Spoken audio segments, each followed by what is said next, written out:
My name's Ed. I live in the Florida Panhandle, and I hate fire ants.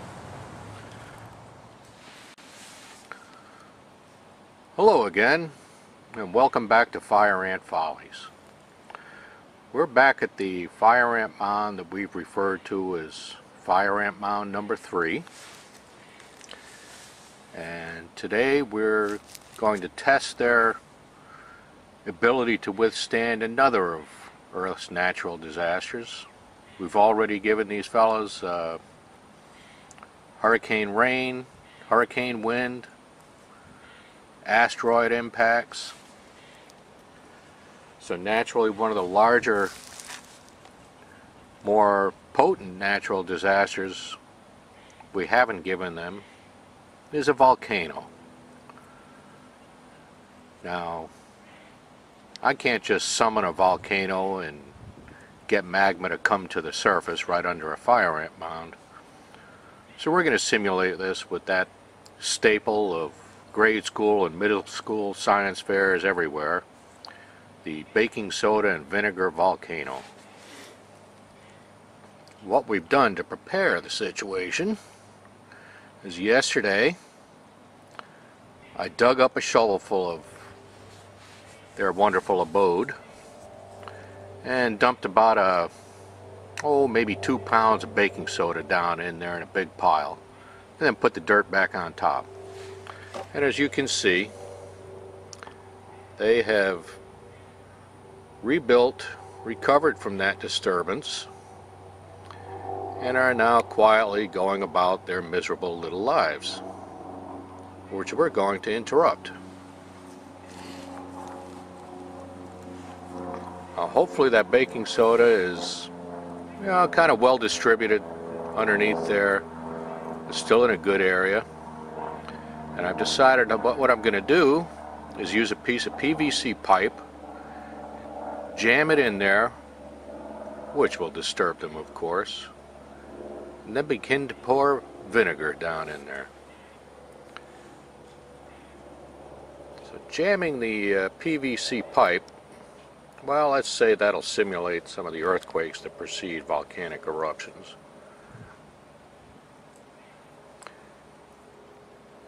And then the vinegar should cause everything to bubble up fairly vigorously.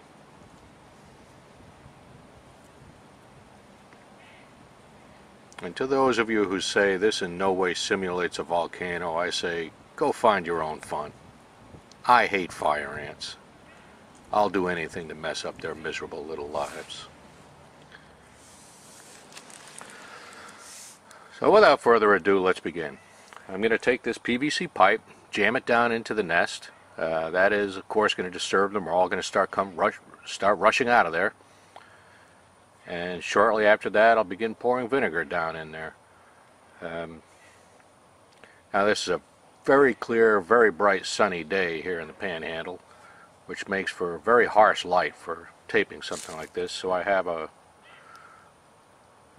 made a little shade in this area to try to make the light a little more even. Let me show you what I mean here real quick. Now you'll recall we tried to convince them they should build of sturdier material like brick. And we used this mound to demonstrate it. There's the brick, but you can see how bright it is over here. And it really does make for some harsh shadows. It's more even light if I shade the entire area. Like this. Let's have some fun.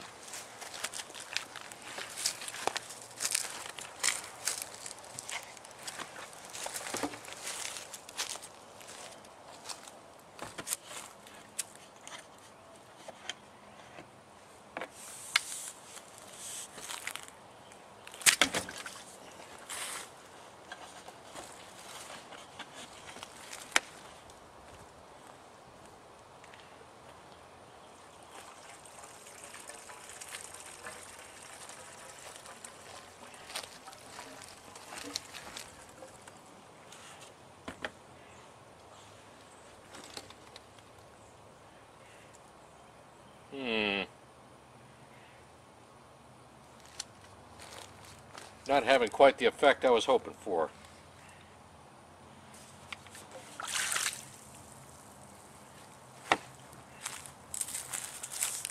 Let's try to get into it from a different angle.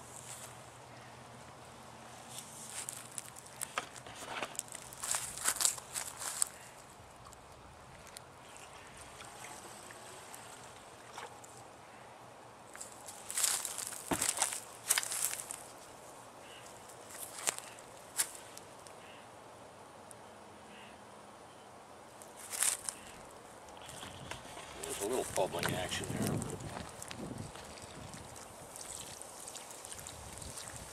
Oh, that's much better.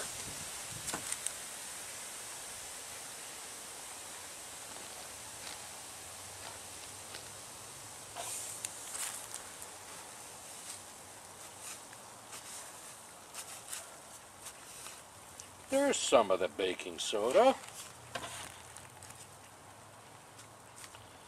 Let's try it like that.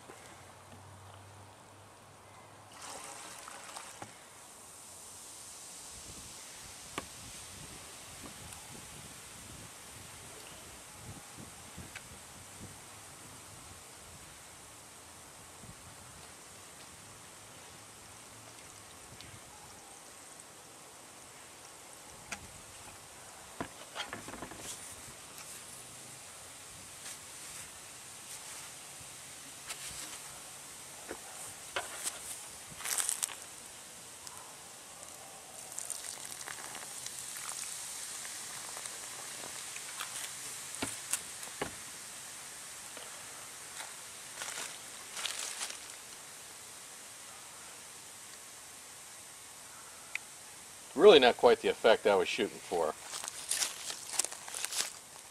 was hoping to get a more powerful eruption from underneath.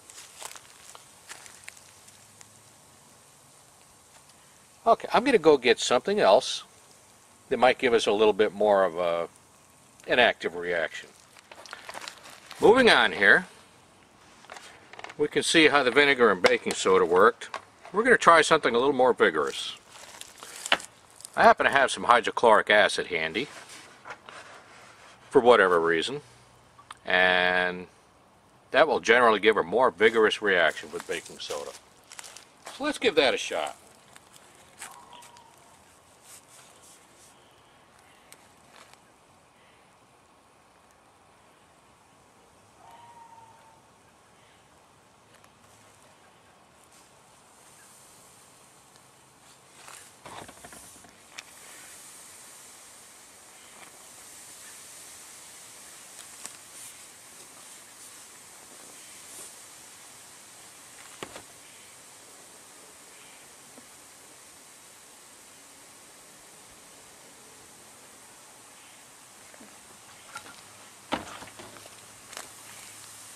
Oh, look at that.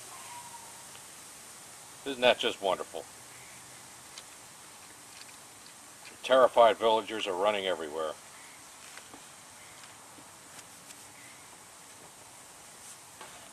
I don't need to have this, so...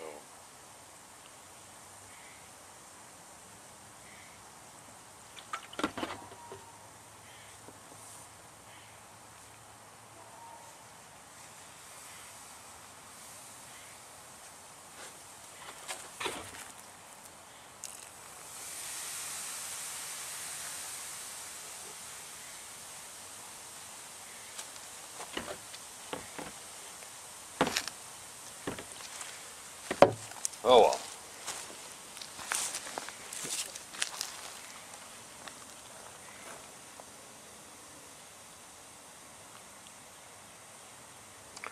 Not a lot of activity there.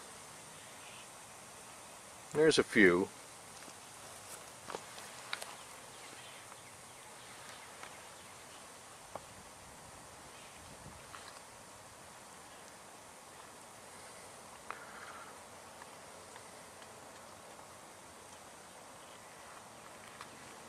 Mildly amusing, but not the dramatic effect I was hoping for. Obviously, next time I do this, I'll have to prime it with lye and then put the hydrochloric acid in there.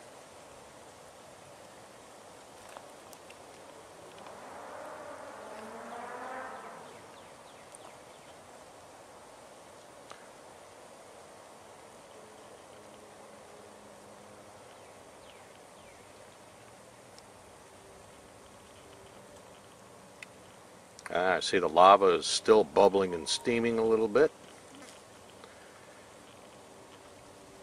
And all we can do is take satisfaction in knowing that their miserable little lives have been greatly disturbed.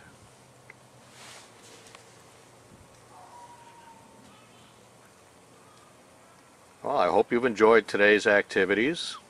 Again, my name's Ed. I live in the Florida Panhandle, and I hate fire ants.